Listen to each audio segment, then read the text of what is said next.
Did you know that the average utility upgrade for an EV fleet charging project takes 198 days? That's over 6 months in total project delays. Fleet electrification projects are being delayed, downsized, or even abandoned due to these costly utility upgrades and grid capacity constraints. But there's a smarter way forward. Meet automated load management, or ALM. This technology strategically shares available power across multiple charge ports, allowing your total charger capacity to exceed your panel's rated capacity.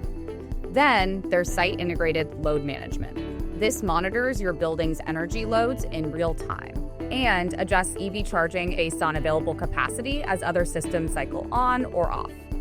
At the heart of these solutions is Charge Pilot by the Mobility House, currently deployed at over 2,700 sites globally.